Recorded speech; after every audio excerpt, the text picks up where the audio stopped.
بسم اللہ الرحمن الرحیم۔ ناظرین، آج ہم ایک بہت ہی پیاری عبادت یعنی سنت اعتکاف پر گفتگو کریں گے اور کچھ مختلف باتیں جو ہے وہ آپ کے ساتھ شیئر ہوں گی۔ ہمارے ساتھ موجود ہیں علامہ عمیر مدنی صاحب۔ السلام علیکم ورحمۃ اللہ۔ عمیر بھائی، آج ہم اعتکاف کے حوالے سے مسائل ڈسکس کرنے لگے ہیں۔ میں نے یہ دیکھا ہے کہ اعتکاف میں لوگوں کی زندگیاں بدل جاتی ہیں، ٹھیک ہے نا، اور عام طور پر جو لوگ بتاتے ہیں وہ یہ ہیں کہ جناب یہاں پر آئے، ماحول دیکھا، نئے دوست دیکھے، بہت کچھ سیکھا، چینج ہو گئے۔ یہ یعنی یوں سمجھ لیں کہ جس طریقے سے کاروباری شخص ہے، بزنس مین اگر کہیں جاتا ہے اور کسی مارکیٹ کے اندر جا کر کے وہاں کا انوائرمنٹ، وہاں کی جو ڈیلنگ ہے، وہاں کے معاملات اگر اس کو پسند آتے تو ایک پوائنٹ اپنا وہاں بنا لیتا ہے، اس کی ایک برانچ بن جاتی ہے۔ تو اسی طریقے سے لوگ جو ہے اعتکاف کے اندر جب آتے ہیں تو پھر اس رنگ میں رنگ جاتے ہیں، ٹھیک ہے نا، ایسا ہوتا ہے۔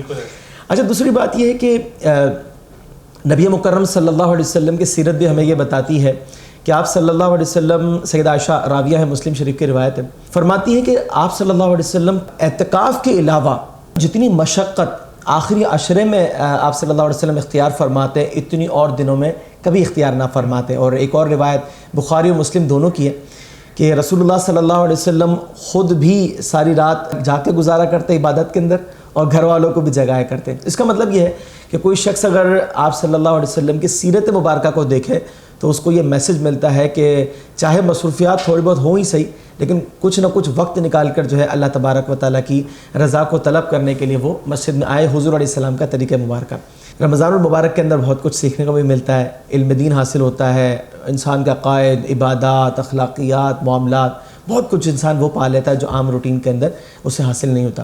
تو آپ یہ بتائیے کہ مسائل اعتکاف کے حوالے سے آپ آج ناظرین کو کیا بتائیں گے؟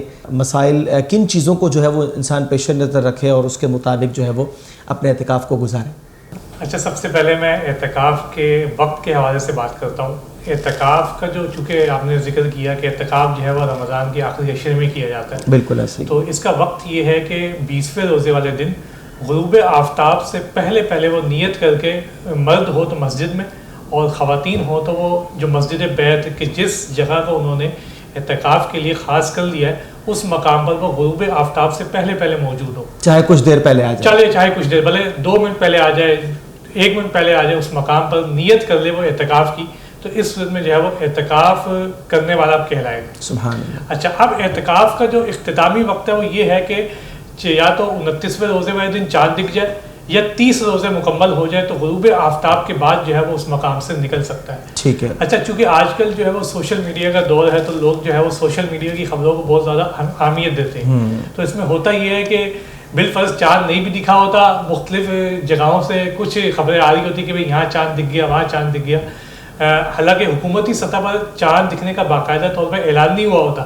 لیکن وہ 1-2 خبریں سن کر لوگ کیا کرتے ہیں، وہ سمجھتے ہیں کہ بھئی چاند دکھ گیا، لہٰذا وہ مسجدوں سے نکل جاتے ہیں۔ تو آپ یاد رکھیے کہ اگر کوئی شخص اعتکاف کے ایام میں 1 سیکنڈ کے لیے بھی اس مسجد سے یا پھر مسجد بیت سے خواتین میں سے کوئی خاتون نکل جائے گی تو ان کا اعتکاف جو ہے وہ ٹوٹ جائے گا۔ اچھا، بلا ضرورت۔ اس سلسلے میں جو ہے ہمیں احتیاط کرنی چاہیے۔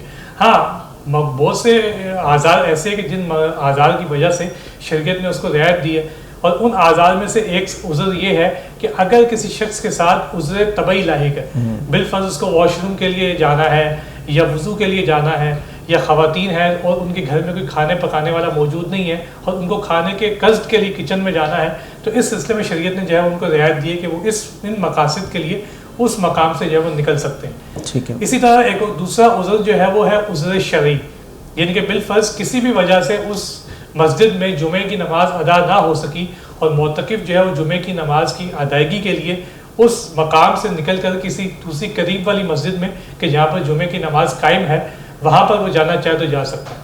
ان 2 آزار کے علاوہ کسی بھی وجہ سے وہ مسجد سے باہر نکلے گا، یا خاتون ہے تو وہ مسجد بیت سے باہر نکلے گی تو اس کا اعتکاف جو ہے وہ ٹوٹ جائے گا۔ اچھا، کہ فنائے مسجد کا بہت سے لوگ جو ہے سوال کرتے ہیں کہ کیا فنائے مسجد میں جا سکتے ہیں یا نہیں جا سکتے، تو سب سے پہلے یہ بات ذہن نشین رکھیں کہ فنائے مسجد ایسا مقام ہوتا ہے کہ جس کو مسجد کی ضروریات کے لیے استعمال کیا جاتا ہے، جیسے صحن وغیرہ، جیسے صحن ہو گیا، یا مسجد کے بالکل متصل مدرسے قائم ہوتے ہیں، وہاں پر قرآن مجید کی تعلیم کا سلسلہ ہوتا ہے، مختلف کورسز کروائے جاتے ہیں، یا بالفرض غسل خانہ جو ہے وہ مسجد کے متصل مسجد سے باہر موجود ہے، تو اگر وہاں پر کوئی شخص جو ہے وہ جاتا ہے تو اس صورت میں بعض علماء کا موقف یہ ہے کہ فنائے مسجد میں جانے سے بھی اعتکاف جو ہے وہ ٹوٹ جائے گا بلا عذر جائیں گے تو. اور بعض علماء کا موقف یہ ہے کہ اگر کوئی شخص جو ہے وہ فنائے مسجد میں جائے گا تو اس صورت میں اعتکاف نہیں ٹوٹے گا. اچھا. تو اس صورت میں اعتدال والی رائے یہ ہے کہ انسان جو ہے وہ اس صورت میں احتیاط کرے اور بلا عذر جو ہے وہ فنائے مسجد کے مقامات پر نہ جائے. اس سلسلے میں جو ہے اس کی اعتکاف کی روحانیت جو ہے وہ برقرار رہے گی. ٹھیک ہے. اچھا ایک اور بات کہ اگر بالفرض کسی بھی وجہ سے کسی شخص کا اعتکاف ٹوٹ جاتا ہے, بالفرض 25ویں روزے والے دن کسی کا اعتکاف ٹوٹ گیا, تو اس کی قضا کا طریقہ کار یہ ہے کہ کوئی شخص جو ہے وہ بقیہ ایام رمضان کے بقیہ ایام میں اعتکاف کی قضا کی نیت کر لے اور رمضان میں وہ مسجد میں جو ہے وہ قیام پذیر ہو جائے ایک دن کے لیے, تو اس کی جو ہے وہ اعتکاف کی قضا جو ہے وہ مکمل ہو جائے. یعنی اگر رمضان میں وہ کرنا چاہتا ہے تب بھی کر سکتا ہے اور رمضان کے بعد بھی کر سکتا ہے. رمضان کے بعد کرنا چاہے تو اس کو اس دن جس دن وہ اعتکاف کی قضا کرنا چاہتا ہے اس کے لیے لازم ہے کہ وہ ایک نفلی روزے کی جو ہے وہ نیت کرے. اچھا. اس کے لیے روزہ رکھنا شرط ہوتا ہے. ٹھیک ہے. تو لہٰذا وہ جس دن وہ اعتکاف کی قضا کرنا چاہتا ہے اس دن وہ نفلی روزے کی نیت کرے گا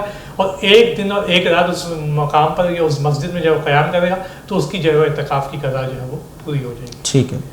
یہ چند احکامات تھے جو اعتکاف کے حوالے سے جو ہے وہ میں نے آپ کے سامنے بیان کی. تلاوت قرآن مجید، احادیث نبوی صلی اللہ علیہ وسلم، کڈز پروگرام، موٹیویشنل کلپس اور اسلامک گیلریز حاصل کرنے کے لیے فیس بک پیج کو لائک اور یوٹیوب چینل کو سبسکرائب کیجیے. بیل آئیکن پر ضرور کلک کیجیے. بذریعہ واٹس ایپ یہ تمام سروسز حاصل کرنے کے لیے اپنا نام اور کانٹیکٹ نمبر ادارے کے آفیشیل نمبر پر سینڈ کیجیے.